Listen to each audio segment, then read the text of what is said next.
Hey, everybody, if you like combat sports, mixed martial arts, and anything else such as hockey or just any other topic, make sure to hit the subscribe and share button as the community for the Drew Experience grows. Available on iTunes, Spotify, YouTube, and all other audio podcasts.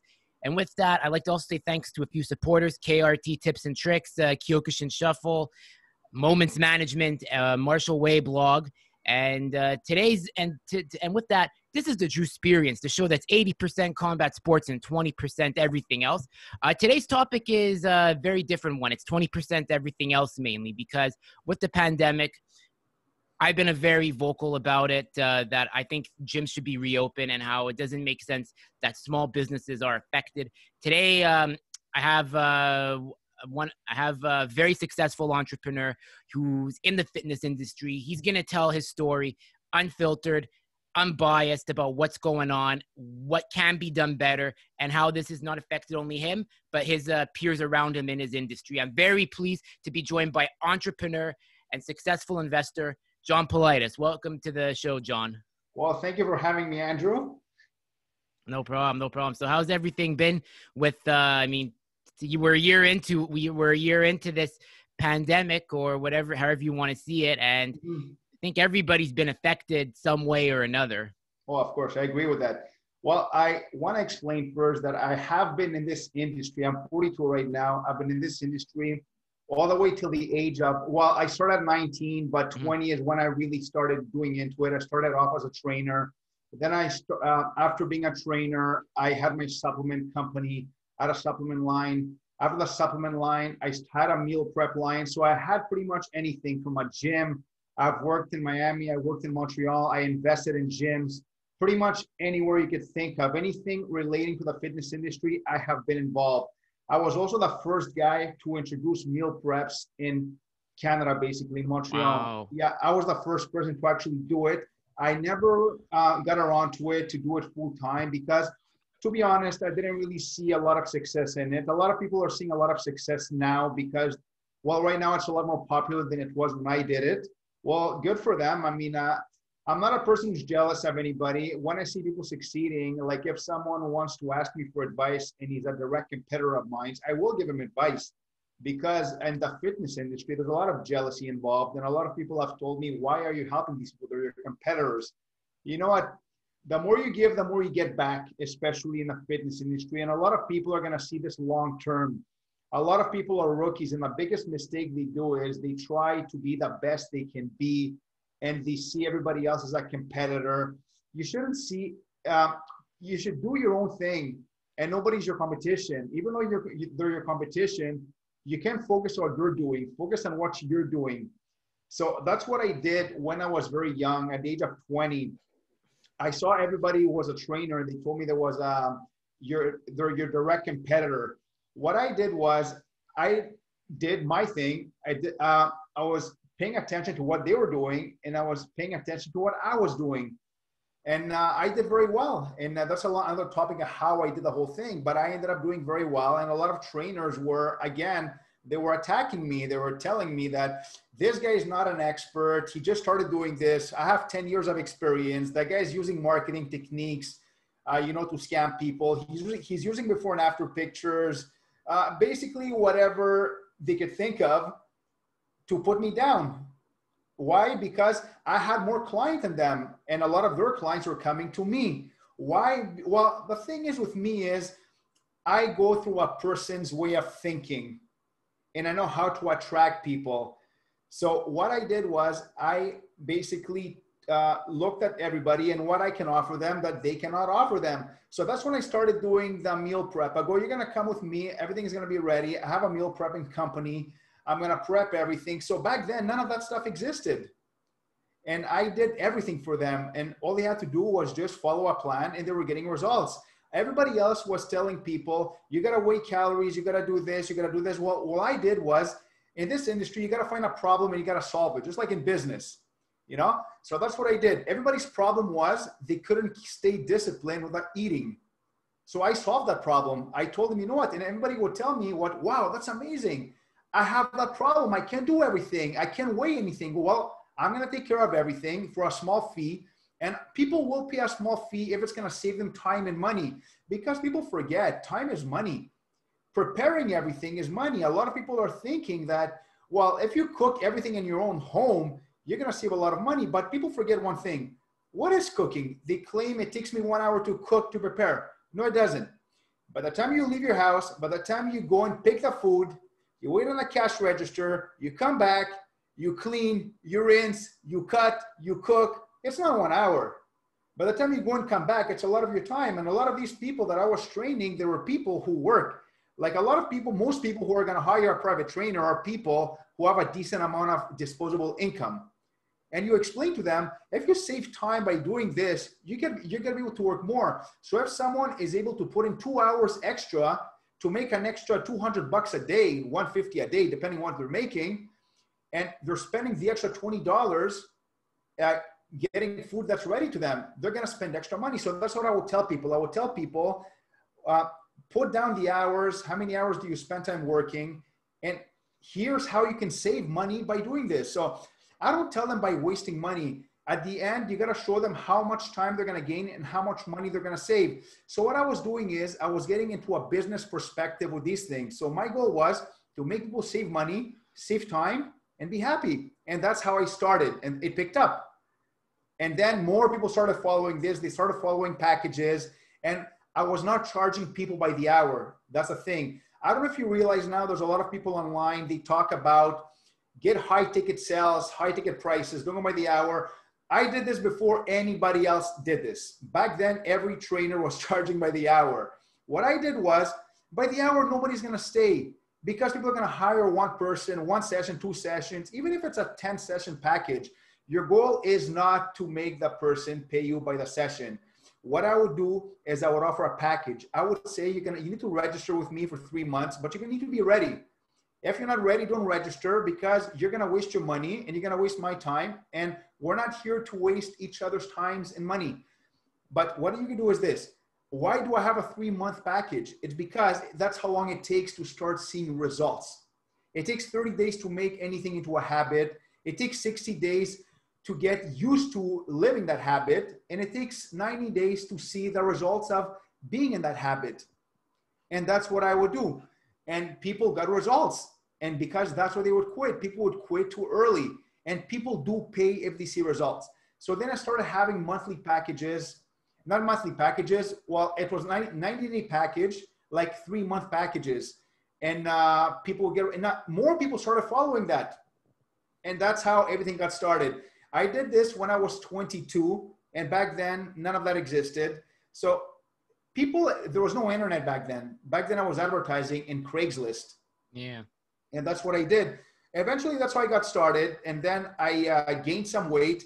I decided to take advantage of my weight, because everybody would say it takes a long time to gain weight. And I actually got to 220, and I got very ripped. I can send you pictures so you can show them if you want to post them. And these are real life pictures. And if you look at them, they look fake, but no, because I wanted to show people how they can do it.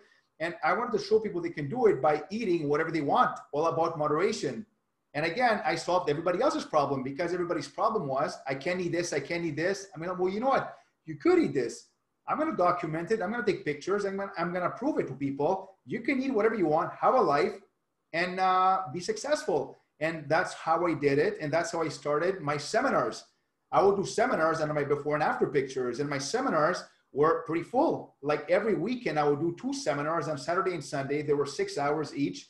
And I would have 1 to 150 people. Now, here's how I did. How do you get people to join your seminars? Again, you got to give back. So what I would do is I would get partners with a gym. Most gyms will not get in business with you unless they're going to make some money off you. That's the truth. And I don't blame them. They got to pay rent. These gyms got to pay $20,000 a month in rent. And they're not going to just give you a room and rent it for a room for an hour. You know, they want to make sure you're going to bring them something back. So here's what I did. I got together with a gym. Let's say a gym charge, I'm just going to give you a number, $300 a year. Back then they were charged $300 a year. I go, let me ask you a question. I want to make you an offer. What if I can get you 100 people to register every month here, and the price is going to come down to $250, but in order to come down to 250, 100 people were going to have to join right away. So what happened is this. They told me, okay, we agree to that. So what I would do is people would pay my seminar. I would just charge $50 for my seminar because that was a vehicle to get clients. You know, like a lot of people say it's free. Nothing is free. It's a vehicle to get people inside. Now I would charge them $50. With $50, I would tell them, now, if you're passionate about joining a gym and you join this gym, it's $300 a year. But if you join this month, it's going to be $250, and the $50 you've invested in the seminar, you're going to get it back in return of the gym. So the people coming to the seminar, they were happy because they got back the $50 in reduction from the gym. The gym was happy because they got a lot of people right away. And I was happy because I got a lot of clients. So that's how this industry works. The more you give, the more you get back. And that's how I did it. I went into people's thinking, and gym owners like that. Then more and more gym owners wanted to work with me because they realized I get people in the seminar and they can get clients immediately. And that's how everything got started. And eventually I took it from there. I invested more into gyms. That didn't really work out because the gym, it never works out with partners. I'm going to be honest. It never works out. And then I focused more on seminars, you know, and that's what I did. Partnership is a very tricky thing because you got to make sure, because the thing is you're a subcontractor and there's always going to, and when they say, yeah, we're going to profit share. I've been there. I've been in a meeting for a partnership, and it's like, we're going to make this amount and you're going to make this amount. And I'm like, and in my head, I say to myself, no, because I know someone on the other side is going to want to take a bigger portion of the profit pie. So it's a no from me. So that's why, it's better just to do it on your own if you can have self-ownership, because then if you partner up and let's say all the work you've put in, they're going to take it and say, oh, well, I'm the owner of it. And then that sucks for that. That's the worst part for someone like yourself or me. Let's say I own my show, and someone wants to partner up and the terms might look good, but at the end of the day, I rather own it to say, hey, I did it. And it grows organically because it's everybody. And once you get big in any field, everybody wants to put their hand in your pocket to a degree. Well, that's what happened. And a couple of gym owners, they got a little greedy and then they wanted more because they realized I was making money, but they were making money. And when people realize that, wait a minute, but this guy's using my gym here, so I have the upper hand. The owner is always going to feel they have the upper hand. They don't have the upper hand. You're the person who's giving them the upper hand. If you leave from the gym, they're losing 100 clients a month because that's what they were making, but they don't realize it. When they get greedy, people don't realize until they lose something. Ever heard that expression? Yeah, you don't know what you have until you lose it. Yeah. And that's when they realize. So I will tell them, you know what? I'm putting this on hold right now. I don't disagree with people. I just walk away and I tell them, no problem. I can't afford that right now. And I'm not really doing well right now. So I want to wish you luck on your future endeavors. And that's it. I will just go on to another gym. And then the owners would call me, hey, John, what's going on? I thought you're not doing this anymore. Well, I decided to start getting back into it again, but I couldn't afford your prices. So I found somebody else who's willing to give me better prices, and they're both happy. And then they would tell you, well, maybe we can agree on something. So again, when they realize they're not making money anymore, they're going to call you back. But I'm not going to go back because you know what?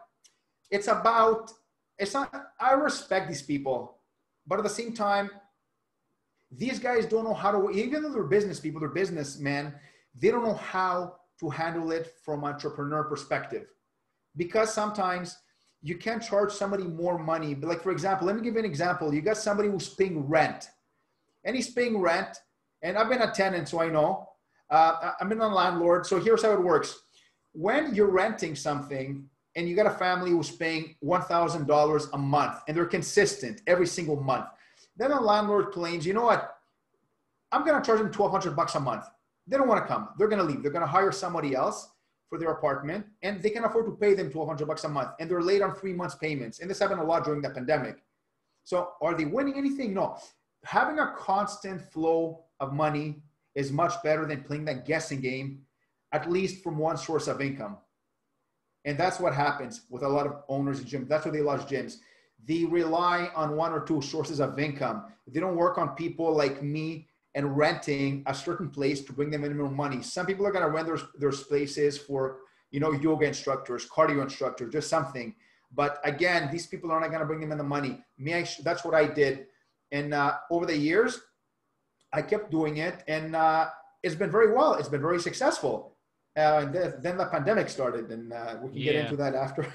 Of course, of course. Yeah. And like, I mean, like, you know, fitness industry is booming, you know, you think of it like in terms of, you know, like the decade ends, 2020 comes, you know, everyone's kind of like expecting a great year. And then March 14th comes and they announce we're in an pandemic. You pick the vernacular you want. What was it like to hear that word? Like at first, was the fitness industry kind of on edge, or did they kind of think, okay, it's not that bad. Maybe if people like just wash their hands, we can stay open. Well, when this happened, it was last year. I remember very clear. It was March, the second week of March. And well, the news networks, news outlets all said the same thing. We're going to close everything down for 2 weeks. Everybody thought, 2 weeks is 2 weeks is a long time. That's what everybody thought at first. It's a long time. Like, wow, 2 weeks. What's going to happen? I'm getting into it. A lot of the resolutioners were gone by then, so that's not a problem because resolutioners start in January and they quit after the first 6 weeks. But it's the people who are serious and they didn't take this into consideration. It's going to be a long time because in my years, this has never happened before in history. This is unheard of to close a gym, especially a place where people get healthy. Yeah. So what happened was nobody thought about nothing. To be honest, nobody thought about nothing. Prices were the same. Nobody bought any fitness equipment. Some lucky people that I know, they decided they're so dedicated, they're so disciplined, they're going to go out and they're going to buy fitness equipment. And they got everything at a good price because after the first week of March, everything was very low in prices because back then the prices were 3 times cheaper than they are now, even 4 times cheaper. And I know somebody who bought full sets of weights, pretty much anything you could think of for like $2,000. They built a whole complete gym. Now, after the second week, when they said they're going to extend everything, I knew something's wrong here. And I knew 100% that they will not extend it for another week or 2 weeks. It's going to be months. Why? Well, because that's when I spoke to certain people from all over the world, what's happening. And there's people who told me that they sold out their stock, their weight, everything within 2 weeks. So they had no more weights. Now, when I heard that there's no more stock in weights, supply and demand, that's how it works. When there's a high demand and low stock, these people are going to score big selling weights. But by the first week of April, the prices were, I wouldn't say they were where they are now, but they were up there. Like, for example, a set of dumbbells back then, they would go for 80 cents a pound. And they were selling at $2 a pound. That's the first week of April already. After they went, right now they're a bit lower than they were last year, but I knew something's going to be something's wrong right now. And a lot of people they were asking me, what are they going to do? What are they going to do? Well, me right now, I knew because I already had some equipment, had a lot of equipment sitting down in storage because I had a gym, so I kept everything in storage. And I ended up selling some of the stuff myself. Because I thought maybe, I don't know, I have enough stuff. But then I realized that, what if I need them? What if I need my equipment, you know? But you don't realize it because at first you go, you know, let me take advantage of selling them. They're collecting a lot of dust. I want to get rid of my storage because I'm spending money on that storage.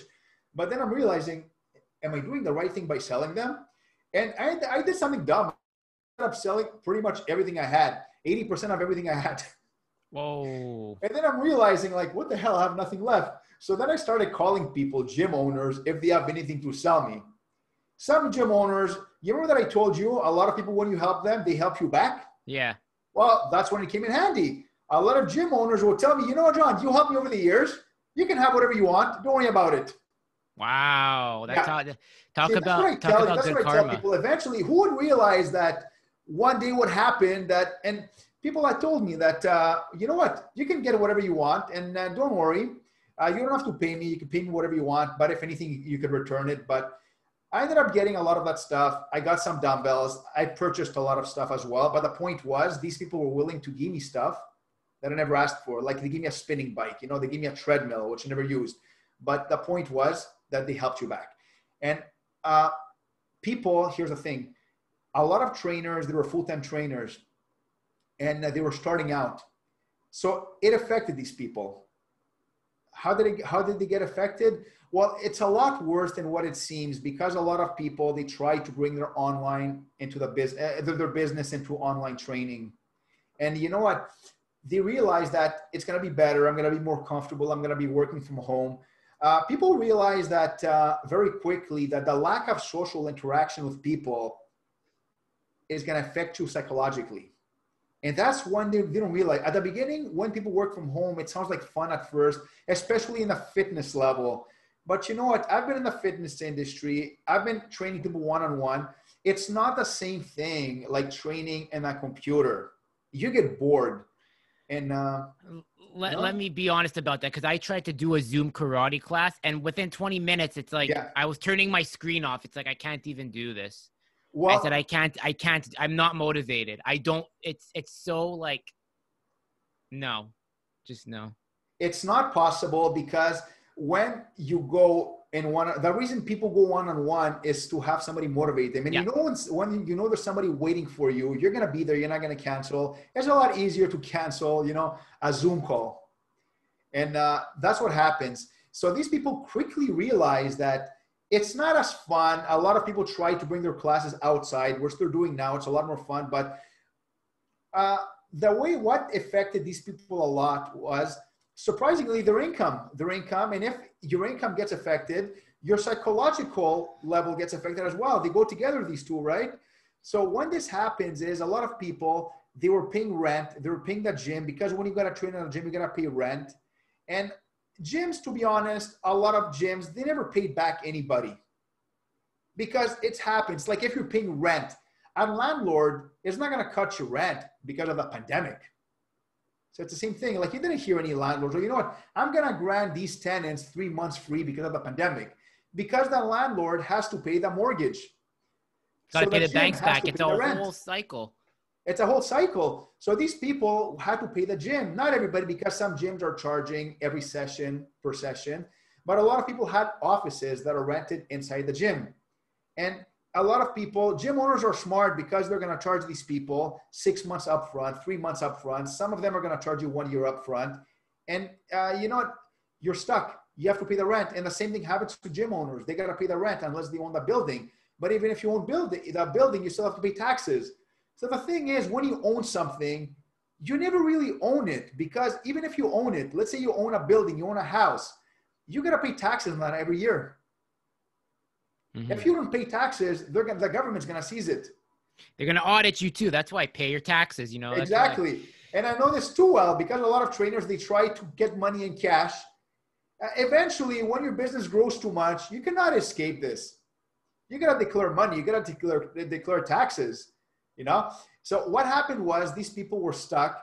A lot of people stopped training completely. A lot of trainers, by the way, more than 50%, they quit personal training altogether, and they went and worked other jobs, because they realized that it's not sustainable.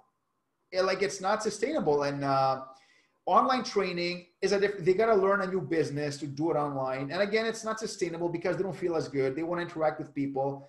So what people do and what they show they do is not the same thing. It's hard to explain. A lot of people, they go online and they pretend they're happy, they're doing good. And then I speak to a lot of these people, and they're not doing good. Like, a lot of people are not happy. A lot of people on the internet, I'm going to be honest, a lot of them are fakers. They fake everything. I know they fake everything, because I even showed some of these people how to fake it. And you know what? It works. A lot of the time it works. A lot of the time somebody appears to be successful on the internet because they have the nice car, they have the clients, they travel. All of that is fake. They go to the restaurants, they cook the good meal. I just feel social media is just a highlight of like what you want to put out there. Like, you'll never see someone put out like something negative. And if they do, it's exactly. Like, they'll put that really long quote, and then they'll finish it with something positive. And it's like, and there's a meme that I saw yesterday. I mean, a quote, it was so funny. I have it here. Actually, I'm going to read it aloud to you. If you see me checking my phone, it's just to get the quote, because I screenshot it. I have to read this to you. It's one of the greatest things I've ever seen. Okay. So wait, hold on a second here. It says here, Here. So just because you have abs and a fitness page on Instagram does not make you qualified to pop off and start giving me life advice. You know what? That's a thing with a lot of these influencers. I realize they put these quotes, and you know what? There's actually a statistic on that. You can actually look it up. And people who the most inspirational quotes are the ones who do nothing. Yeah, you know. True. You know, successful people don't post any quotes. I never went around posting quotes because you know what? When I read a book, I go and take action right away. A lot of these people I know, they post quotes. I'm like, what are you posting this shit for? What do you do all day? What do you do exactly? I go, you're still working at a company for 15, 20 bucks an hour. What do you do? I go, you're 40 years old. You haven't done nothing, you know? And, but the thing is, everybody has their definition of success. Yeah. A lot of people, they're happy with what they do. But these people posting this, they tell people, you know, I have a quote that says, the more rejection I receive, the further I succeed. And I follow that quote because you know what? That quote says, when I got rejected, it motivated me to go more, higher. And I have a poster in the back over here. You can actually see it right there. Yeah, it's that one there, right? The white one in the corner. It's right there. It says, success is the best revenge. It's true. You know, and I follow that. I put it, and everybody tells me, John, why don't you post a lot of that stuff on social media? Yeah, because you know what? I don't care. I do what I do, and I enjoy what I do. So a lot of the people will tell me, you're a personal trainer, you do all that stuff. Why don't you post? I go, because you know what? I've done everything. Right now, I've got other projects. A lot of these people that are doing these things, they're just trying to get by, and they can't post anything negative. So I know guys who go out and lease cars for $800 a month. They're posting with these cars. I know people who go to Turo, they lease Audis, A5s, S5s. They post a picture with that on their steering wheel like this, so you can see it. I hate that so much. It's so, you know, it's annoying. I got a client, by the way, who has a Rolls Royce Wraith. And you know what? He's not on social media because they don't care. These people are too busy working, building empires. And he had people asking them, do you mind if I sit in a car, post a picture right next with your car? And these same people are posting pictures on their social media pages, how they've made it, and people believe it because it's so easy to fake everything right now, and it's very easy to believe it. Right now you go to Turo, you can rent any luxury car you want. There's 4 people getting together, they're renting that car for $100, they're posting a whole bunch of pictures, they're going somewhere where there's a nice lake in the back. They're going to go at Westmount or anywhere else with nice houses. They're going to post a picture and people see the nice houses, the nice car, and they go, success is what you make it, with that quote. And these are the same people who are living with their parents. It's so true. It's so true. Because I was like, for example, I was talking with your wife, and shout out to Charlie, by the way, for connecting me and you. Charlie, I like busting her chops sometimes, but I love Charlie. No, like, and I mean that in a friendly way because I know you're married. But like Charlie and me are talking about this. Like we always talk about like money management, and you know it's about what you keep. And then you know the problem is with social media, they get more attention. It's never gonna be the actual finance experts. Like for example, I follow Ramit Sethi and a guy named Adam Sosnick. Okay, so. And they should be getting more followers because they actually give advice about what it means to keep your money. That's true success. I'd rather drive a Honda or a Mazda 3 looking like a bum than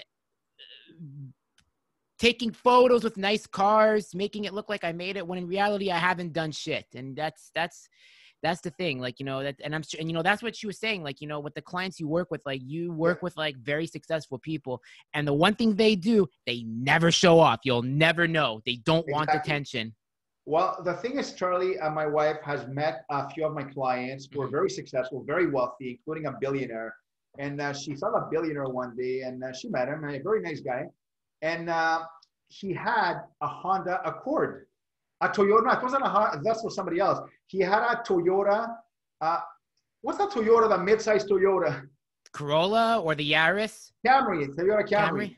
Yes, that's the one. So I'm not an expert on cars. He had a Toyota Camry, and it was an old car, and it still kept on running. And she's looking at him, and I go, isn't this guy a billionaire?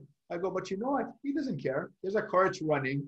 He spent his money. He spent his money making more money. So then she realized that, wait a minute, oh my God, these guys are the most successful and they live the most modest lives. And it's like, if you read the book, The Millionaire Next Door, they talk all about that. Most millionaires, most successful people are people living right next to you and you don't even know it. And it's true. I've witnessed that. I've worked with these people. Now, it's funny you mentioned that, because when I started off in the personal training industry, what I would do is I took the money, the profits, and I found a way to make more money. I invested it in other sources of income. Like, for example, what can I do? Can I sell t-shirts? Can I sell supplements? Can I invest in something that's going to make me more money? Can I rent something? I would rent an apartment and then I would sublease it to somebody else. Subleasing is allowed sometimes. So that's what I would do. I would rent an apartment for $800 because I read a book on real estate, and I would furnish that apartment with very basic furnishings, and I would rent it for $1,500. So I would make money of that. And I realized, wow, I'm making money by not using my own money. So that's how I was doing it. And I told every trainer, find different ways of making income. What these trainers are doing right now, they're making some money and they're going out, leasing the nice car. It's not even their car. I say leasing because they're leasing it. They're not even writing it off because they can't even know. They don't know nothing about tax write-offs, these people. And they're going to a nice apartment. They're spending all the money on that, on flashy clothes. And these people, you're looking at that person, they're going to think they're the definition of success. And what I was doing was, I had an old car, a Nissan back then. It was still running with 300,000 kilometers on it. And I wouldn't care because I would use that money to make me more money. And I wouldn't spend it on cars. I wouldn't spend it on flashy clothes. I would spend regular clothes. I would buy the last year's model shoes. I would go and buy, let's say, for example, if you go to like stores like Sports Experts, the last year model shoes or the color nobody wants, they're cheaper. That's what I would buy. Because you know what? To me, there's the same. They have the same level of comfort, you know. And the clothes I feel comfortable, so that's what I would wear. You know why? Because when I wanted to be older, I wouldn't have to worry about that much. Yeah. And right now I'm 40. I'm 42, and because of all that stuff, the pandemic has affected me, but not as much as it should have with other people, because I had enough sources of income to sustain me and not have to go crazy working 20 hours a day anymore. So people who spend everything right now, they're struggling, they're in debt, they can't afford to get by, because you know what? They don't realize in the future, you're gonna need that. You're gonna need more sources of income. And it's too late after this happens, and then you're gonna get the occasional person, but it's about enjoying your life. It's about enjoying your life. No, that's what the media portrays. You know what is enjoying life? To me, it's getting up in the morning, feeling good, eating breakfast, going for a walk, talking with people, not being hungry. To me, that's enjoying life. But the media doesn't tell you that. To the media, enjoying life is you gotta have a nice car, you gotta have a big house, you gotta travel, you know, you gotta have the people around you that are good-looking people, because social media is all about good-looking people right now. You know, it's like the same thing with women. Women are all surrounded by silicone Barbies, you know. Everybody's fake. Oh, you should get the new iPhone too. Every time the new phone, it's new. Like I'm telling you, I have an iPhone 8 Plus, okay? Yeah. So I'm planning to keep this thing for another 3 years. And if I have, and I never understood people that like, you got last year's model. I need the iPhone. I need the iPhone 15. Why do you need the iPhone 15? Doesn't your iPhone 13, 14 have what it needs? I've lost track of all the iPhones. There's X, XR. I have an 8 Plus. Just that's all you need to know. And I'm planning to keep it. But I don't get it. Like, you're in line for like the next big thing. Here's another thing. Okay, so winter jackets. This is another one too, especially in Montreal. And you can agree with this. Every year, a new winter jacket comes out. Yeah. Everyone has to buy it. And I'm going to tell you what I had. I had a Canada Goose from 2009 until 2018. I took care of it. And then I bought a para jumper because I always wanted a para jumper. And I know you have one. Charlie was telling me. I have a bomber. People are telling me to get the long coat. You know what? I can swear. Yeah, you know what? Fuck them, because that's their opinion. I like a bomber. And I like the bomber. That's just me. So I bought a bomber. And what I did was I saved up for it. I put money aside every time I got my paycheck at my last job. And when I had the money, luckily, I had a family, friend of the family sells them. And I got to pay it in cash. And no, actually, I paid it on my credit card, but he did a little trick so I can pay the deal. And then I paid it off in cash, the balance off in cash, because I had it in my account. And that's how you have to do it with this. That's a thing. People don't realize what cash is anymore because everybody's so used to putting everything on credit. And I'm very minimal. I only have 2 winter jackets and I have the same one for like 8 years. And I got it. The reason I got it for is because I have a pair of jumpers. I like the way it looked. I like the way it felt on me. And I got it on sale. You know, I got it on sale because I always buy my winter stuff at the end of season. Mm-hmm. You know, it's not about, I can afford to buy it full price, but why? The question is, why should I? You know, right. And I had a lot of clothes because before I was semi-involved in the fashion industry and I would get a lot of free clothes and I had so much clothes. You know what I did with all these clothes? Everybody has so much clothes, but they keep wearing the same clothes over and over. I don't know if you realize that. A lot of people have, I go to people that buy 20 pairs of jeans and you're going to wear the same 2 pairs all the time. You're going to have 20 shirts. You're going to wear the same 3-4 shirts all the time. I went and donated all my clothes. You know, and my wife was looking at me like, what are you doing? I'm going to take all these clothes. I go, but these are shirts are like $200 each. I'm like, it doesn't matter. I got them free. I'm going to give them to somebody who needs them. I'm not going to bother selling them, but because you know what? It's not always about making money. It's about giving too. So a lot of the stuff I have, I don't need it anymore. I give it away. I give a lot of fitness equipment. I give so many things like I don't need me. If I have something and I don't need it anymore, instead of selling and making some profit, I'm going to ask do you know somebody who wants something, or do you know somebody, I give away my bike. I go, do you know someone who wants a bike and they cannot afford one? I'm going to give them my new bike that I have. Not new, but it's semi-new. And people are so happy because to see people happy in giving them, to me, that makes me feel good. These are things that make me feel good. You shouldn't be greedy all the time because if you give, you're going to get back. Just like the gym owners want to give me back. And people are so indulged right now. Like the first thing people do when they wake up in the morning, they go and they check other people's lives. Think about that. They go and they check other people's lives that they don't even know. Social media people. And they follow these people. I'm guilty of it too. The first thing I do is I check Instagram when I wake up, but I got to stop doing it. I'm guilty. And look, I got into that 2 years ago right now because I was bored. And my wife told me, you know, you should do more of that Instagram. You should do more. I go, why? I go, I don't know. It's just fun. I'm like, see, I never did that because I would get up in the morning and I would meet real life people. And a lot of successful people, they don't spend time on social media. The ones who do are the ones who are making money on social media, who have accounts that are actually making money. Some people are making money, but the reason they're on social media is because it's a source of income for them. And there's no problem with that. No. Like a lot of coaches make money, but that's their source of income. When your source of income is something completely outside and you're spending 6 hours a day following other people's lives, you know, there's something wrong. I did a statistic once on women. You know what I found out about women? I use women in specific because they're more into social media than men, according to what I realize in statistics. Mm-hmm. 30% of women spend a good 20% of time talking about other people. So 30% of women spend 20% of their time talking about other people. These are the same people who claim they have no time to work out.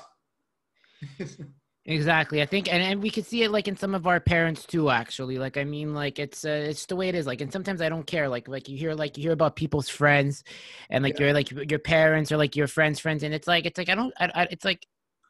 I don't care. Like, it doesn't interest me to hear what Bob or Sally did on social media or what they did. Like, it's like sometimes like you have like your parent, like I have like sometimes my mom tells me about her friends, and it's like, as much as like it's nice to hear, it's like it's just like I don't know these people. I don't know what to tell you. I mean, but she's on social media a lot because she's retired, and now she has time. But it's like and like she's discovering it now in a sense. But it's like I've already been in that phase where it's like everyone used to gossip, and it's like it just doesn't do any good going down that rabbit hole. Like it's just. I deleted Facebook off my phone. I deleted Twitter off. I deleted Twitter, and I felt more happy. I feel happier since I got rid of those platforms. Well, of course, because one thing they don't realize is when you're always surrounded by radiation, Wi-Fi, all these signals are on your head. And you know what I do once in a while? I go out completely out in the woods, and I go somewhere up in the mountains where there's no Wi-Fi signal. And you know what? Just spending 1 hour there, it refreshes your entire mind. Let the body breathe oxygen. People don't realize that. People are not breathing oxygen anymore. They're breathing Wi-Fi. You know, they're breathing radiation around them. It's not dangerous radiation, but eventually it does get to you. Especially people are looking down like this all the time. They're like this all the time. You know, nobody looks straight anymore. You know, so when it comes to, let's go back to the trainers. The way they're being affected right now is, well, for once, they're being surrounded by social media, which is negative on their state of mind, because they get jealous. People get jealous. And right now, most of them have quit, but they lost a sense of reality right now. They don't know what it feels like to go and train people anymore. And a lot of people, I don't think they're going to go back to being full-time trainers, because a lot of them, they got discouraged. They got discouraged. They're in debt. A lot of people have to go back to their parents. A lot of people have to put themselves in debt. So that's what that social media doesn't show you. Ever heard of somebody says that person, well, I'm going to use something not so nice right now, but you got to speak about it because it's realistic. A lot of the times last year, there's certain people who committed suicide. It's a real blowback. It's not like, that's the thing too. Like no one wants to talk about that, but I always say this is the real out. Well, it is real because that's what happens a lot, especially last year. A famous bodybuilder from England actually killed himself. And a lot of them, they go through a very deep depression. Now, these same people, they're posting pages that they're very happy, they're successful. And then you find out that that person fell into a depression and he killed himself. And every person is going to say the same story. I don't get it. He was so happy. He was so happy. I don't know what happened to him. That's the thing. They are not happy. What the media shows you, what the internet shows you, it's not reality. I speak with these people, and a lot of these people, they seem to be the happiest people on earth. It's the same thing with people posting pictures of themselves being in a very happy relationship. They're traveling the world, they're living life, they're on the beach, and then they get divorced. It's all fake. That's what thing. So that's what people realize is don't believe anything you do. So a lot of these people are getting exposed by the media right now, and they believe it. And they tell me like, I don't get it. How come they're doing so well? They're so successful. He has a nice car. He's traveling. He's happy. I'm like, what does that mean? I go, when I was more successful than most trainers, I had an old rusted Nissan. And if they would see me, they would look at me. They would think I'm the failure. But I'm not the failure. They're the failure because they put themselves in debt to portray an image that they don't own. And that's what I try to teach people. And it's not reality a lot of the times. And by being exposed to that, because there's nothing else to do during this pandemic, you believe it. The gym owners, the ones who have been around for a very long time, they will manage to get by because a lot of them do have some money saved up, but a lot of gyms have closed down. A lot of them have gone bankrupt. Now, how are gym owners surviving? Well, I speak to them on a regular basis. The number one way of them surviving is, first of all, a lot of them rented out their equipment. A lot of people have rented out a lot of their cardio equipment for $300, $400 a month. Why so much? Because people will pay it. Supply and demand again. Mm-hmm. Now, that's one way of managing. I consulted a few owners last year. How can they get back to managing? Here's what I suggested to them. And a lot of people actually put this into perspective now, and they're actually doing this right now. Now, I realized one thing. A lot of people working right now, they're people who are chiropractors, who are physiotherapists. They're allowed to work. So what I would do is a lot of the times I would tell people, get people who are in the physio department, who have a physio license. And, you know, nobody checks your license, by the way.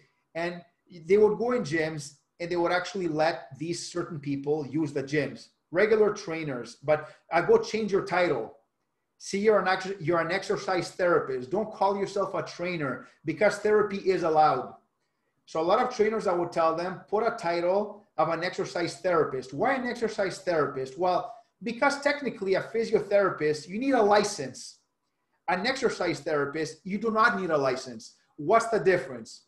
Well, the difference is one of them is, well, certified to be a physio, and the other one is not certified, but he's still allowed to teach certain activities that's going to help them rehab. And that's what a lot of trainers did. They changed their title, and a lot of the owners are allowed to bring these people in as long as it's one by one. So that's how a lot of trainers went back to the gyms. Right now, a lot of gyms have a lot of people training inside. They don't talk about that, but that's true.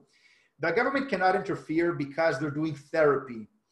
A lot of people I know, again, another way of managing this, they go back and they pretend they're cleaners. They have a cleaning business. So they would go out in a truck, in a van, and they would go in, go in the gym. So there's ways around, after 1 year, there's ways around. Owners are making money. Haven't you realized gym owners haven't been complaining as much this year as they were last year? Yeah, I noticed that. It's kind of down now. It's Aside down. from the curfew, aside from complaining about the curfew, but other than that, like, exactly. But they're not complaining about their businesses anymore like they used to, because after a while you got to get creative. And I helped a lot of owners make money.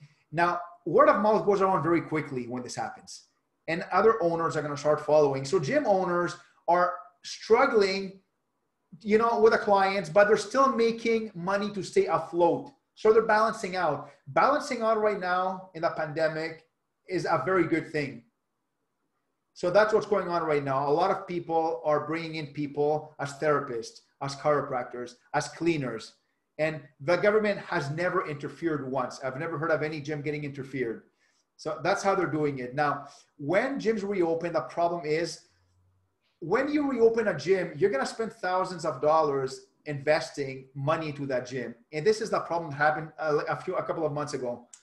And it was a big mistake to open a gym because a lot of gyms spend $10,000, even $20,000 in reopening process. And you know what? That money didn't come. So it was money lost. And if this happens again, that's when you're going to see a really big loss in gyms. Do I think gyms are going to close down again? I feel this time they're going to stay open much longer. I just feel it because the way things are going. I can't predict this because nobody could predict what happened the first year. But if gyms stay open, they will get back to business eventually. If they close down again, you're going to see a lot more bankruptcies. Yeah, that's the thing, because I understand. I mean, look, I try to stay away from the news too, because it's just so negative with everything. So Yeah. I try to watch, like, it's like, and they were saying, like one of the things that I keep hearing is that, the government's like the Lagoa said, I don't want to do these shutdowns because I think they're realizing the economic cost. They can't keep opening and closing. So Yeah. He's a businessman. You know what? You don't have to course. agree with everything. I don't agree with everything he's done either. But at the same time, I like how he said that. He's like, we cannot keep shutting down like Ontario is. He's like, sooner or later, we have to stay open to bring in the revenue. Well, you know what? Eventually, businesses, if they keep things the way they are right now, they are going to go bankrupt. Look at me, for example. I lost 2 big sources of income because of that, because I still had investments, and these are big sources. If these were my main sources of income, I'd be homeless, and that's what's happening to a lot of these trainers right now. They're on the verge of being homeless. If they wouldn't be living with their parents, they'd be homeless, to give an idea. And right now, government give a lot of handouts. So they helped a lot of these people.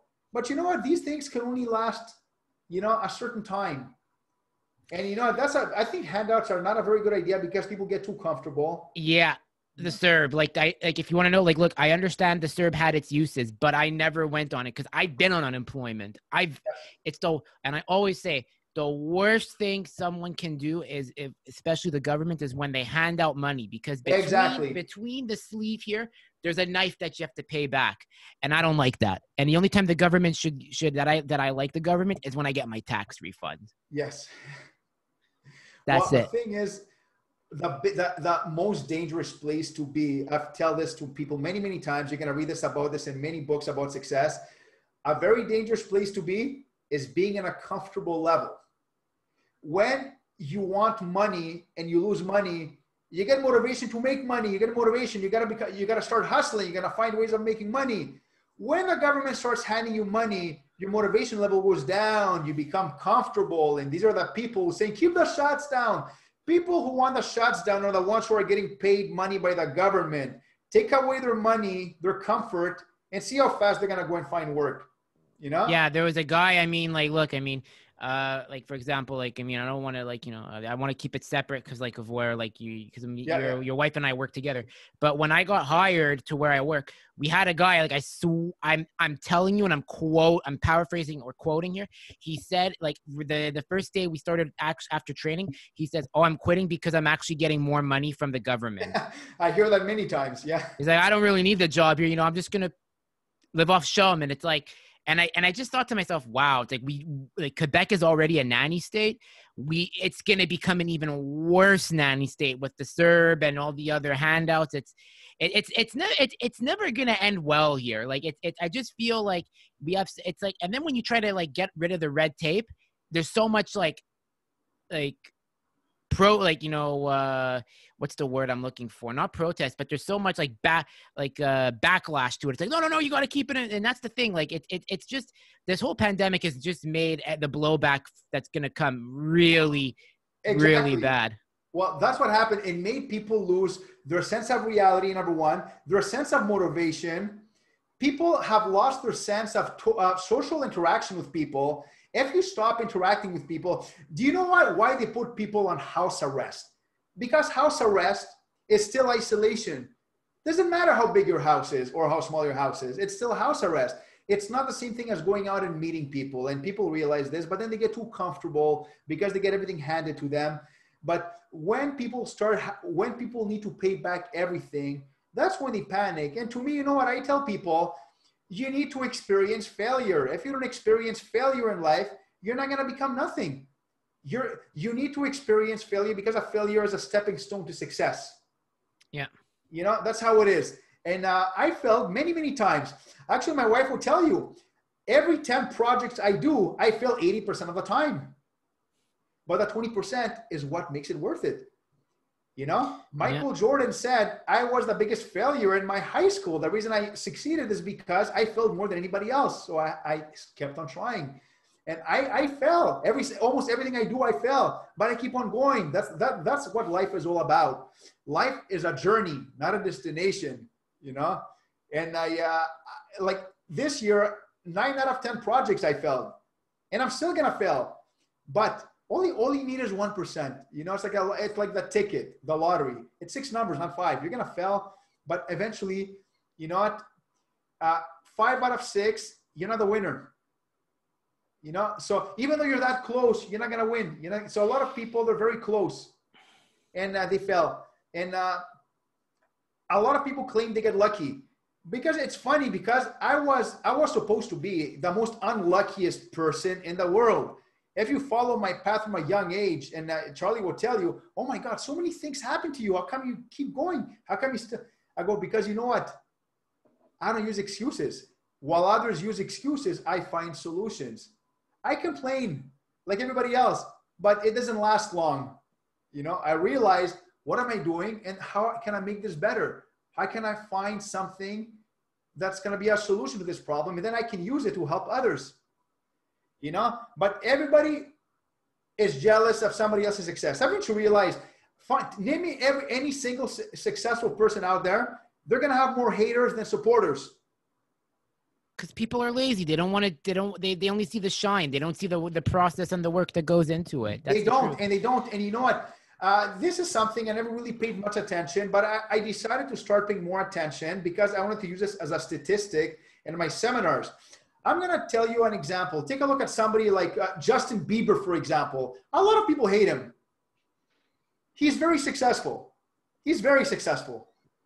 But people hate him, no talent. First of all, when you make it to that level, you need to have a certain form of talent. You need to have talent. I don't care what anybody else says. Because he went out, he put videos out when nobody wanted to hire him. And he went and he put videos online. It wasn't even him. It was his mom who put videos online from what I read, And eventually it picked up. Why? Because he kept on going. Now, there's a lot of people like him, but they give up because a producer tells them, you don't have what it takes. You have no talent. So they give up. And haven't you realized a lot of successful people, they have the same story. They've been rejected over and over and over and over, and they kept on going. Every single successful, nobody gets hired the first time. Nobody goes on auditions or the first time. Nobody goes and sings. And Look at Shark Tank. Look at all these people who were rejected, and then they went on and they still created their business. You know, it's just one opinion. It's just like there's other opinion. That's the thing too. Like with when I do the show, like some people say you got to monetize, and it's like, and you know what I realize? It's like they can say it, but you know what? I just kind of look at it as it's nice advice, but I realize they're kind of jealous too, because then they want to put their hand in their in my pocket to a degree. That's how I look at it. And you know, like I keep a very, very small circle of who I confide in with the show. And you know, they support the decisions I make, but the minute like they start getting a bit too invasive, I kind of just be like, hey, you're crossing a boundary with me, you know. Like if like that's the thing. Like it's like I had like one that was getting like a bit overzealous, you can say. Yes. And you know, sometimes you like it's like I let them be, you know. I let them be. And I kind of, and at the end of the day, like, I don't want to say, oh, you're not part of the close circle. I just let people think what they want. They think, like, some people think that they're part of the circle, but it's like, look, I know who I confide in for my ideas. The thing is with people is they care too much what people think. Yeah. I did a few videos. My wife told me, you should do some videos this year. I went on YouTube for fun. Look, I do things for fun, and I don't care.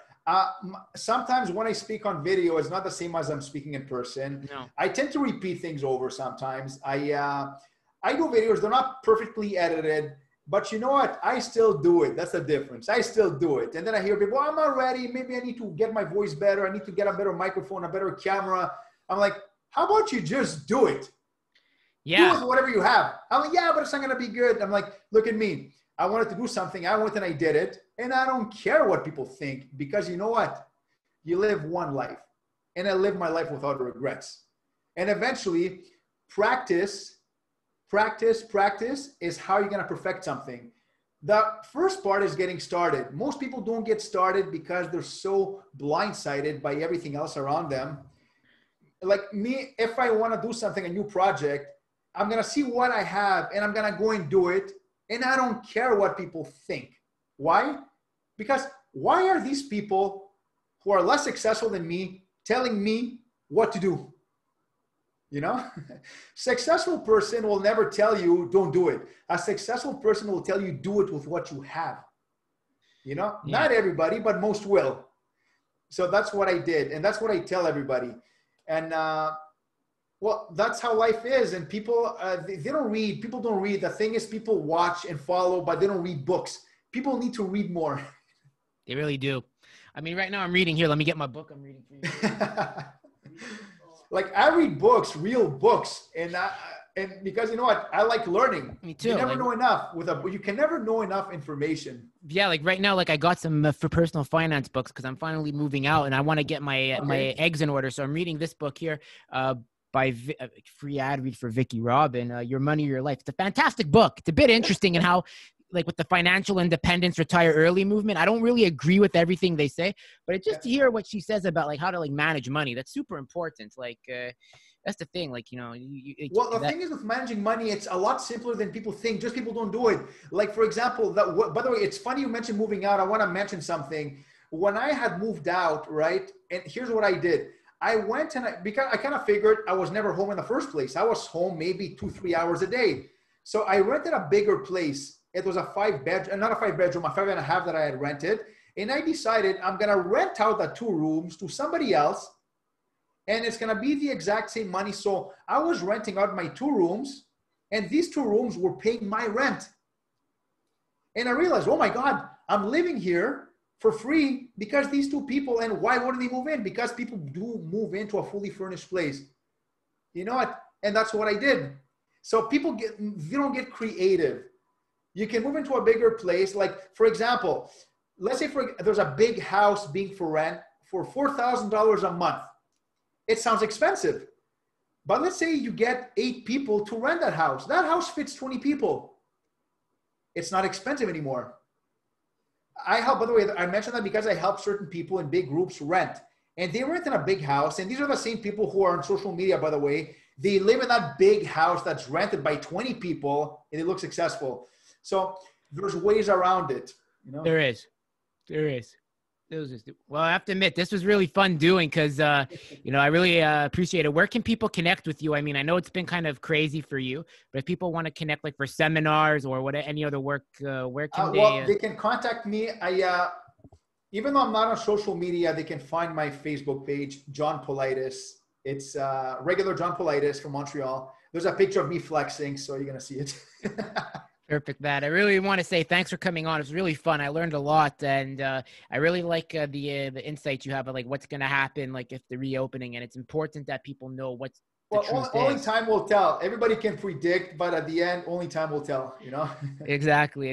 Well, once again, John, I really want to thank you, and also to Charlie, my colleague, and your wife. And it was really fun. It was a great way to get back into the podcast game. As I'm back with the new content. Good stuff. Well, you did well. Thank you.